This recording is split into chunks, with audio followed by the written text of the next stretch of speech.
Alright, here's the first installment of the Boxcar Racer Ranking Review. The series will be broken down into 3 parts I hope to release as soon as possible. So here's number 13, the song that nobody expected wouldn't be last. 13. Instrumental. No, I'm not just picking the instrumental last because it's an instrumental. I mentioned the Blink-182 ranking series. I enjoy them, if they're very clever and aesthetically pleasing, but this one's not so much. It's kind of a mess of random instruments doing their own thing with no real purpose or goal in mind. The mood of the song is more of an eerie and unsettling vibe to it. If that's what they were going for and they succeeded, but why would they want that is a bigger question. There are a few cool sounds, but for the most part, it's forgettable, not to mention a poor choice to end the album on. Would have worked slightly better as the intro or middle than the end, but also would have worked better with stronger and more enjoyable music. The soft to loud transitions are pretty typical of the album, but at times it feels random, and while the distortion is definitely in the style of Boxcar Racer, the soft parts sound almost like Asian music. Overall, I think it's okay, but I just can't help getting frustrated how much words and lyrics would have improved the song. For an instrumental, it's worth a listen to now and then, but I can't imagine that this is the song that any Boxcar Racer fan would select as the best from the album. 12. My First Punk Song. I appreciate a lot of things about this song. The title, expression, and passion behind her without a doubt dedicated and strong, but the final product is such a miss. I can totally feel Tom's excitement recording this, but again, the end result's just not worth it. I've rarely seen much success in songs that are heavily inspired by other acts to the point of imitation. I appreciate the more subtle and refined punk influence in Blink-182 songs, but this just tries too hard and ends up failing. The incomprehensible lyrics and fast instruments try to be punk, but they just don't quite feel like what they are trying to go for. Maybe it's Tom's voice that doesn't sell completely, or the try-hard lyrics about getting syphilis, losing his dick, and weirdest of all, fucking my brother? And that's the main problem with this song. It feels forced when it shouldn't at all. Boxcar Racer is all about experimentation, not duplication, so for that, I can't quite get behind this song. There are definitely some strong ideas in the opening with the politics and education reflection and overall impatience and angriness. Again, the instruments rock, but it feels stifled and there's not enough creativity to really sell it. However, I still applaud the effort, and this and Circle Jerk Pit are still worth a listen. 11. The End With You.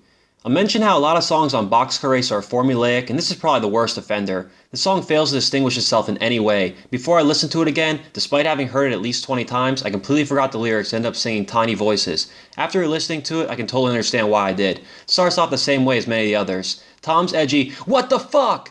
at the beginning and end of the song is more laughable than emotional. I thought genericness may have been a result of its listening towards the end of the album, but it seems like everything about it, especially the lyrics and instruments, just feel like they've already been done to death in the previous songs. I try to forget about its placement in predecessors and still came to the conclusion that the song is simply a below-average Boxcar Racer track. It's not bad, but it is outclassed and offers nothing memorable, exciting, or interesting. Tiny Voices and All Systems Go have better-sounding instruments, and Watch the World and Theirs have far superior lyrics. Overall, it's an extra song that doesn't really add or subtract anything from the album.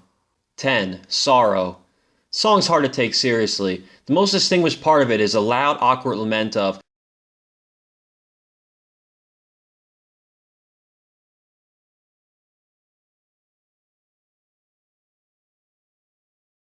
"I'm sorry, please forgive me, believe me if you could."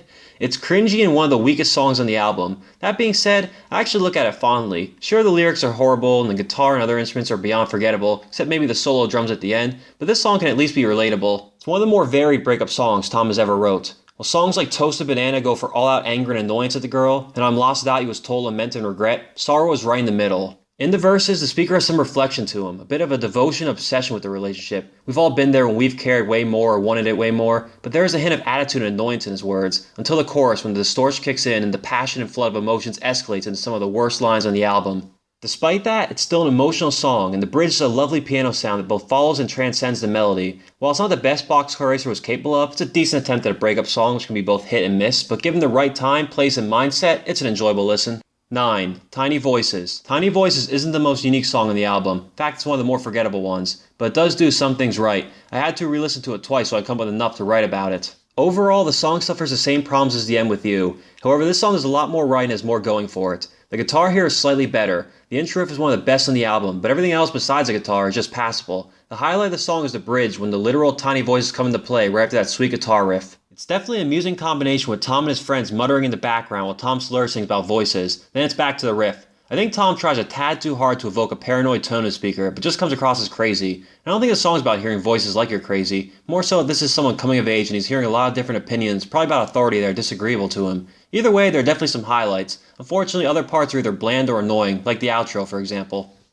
That's 5 songs down. The next part I'm going to tell you how I feel about a song that's about feeling things. Remember to like, subscribe, and share. Next part will be out shortly.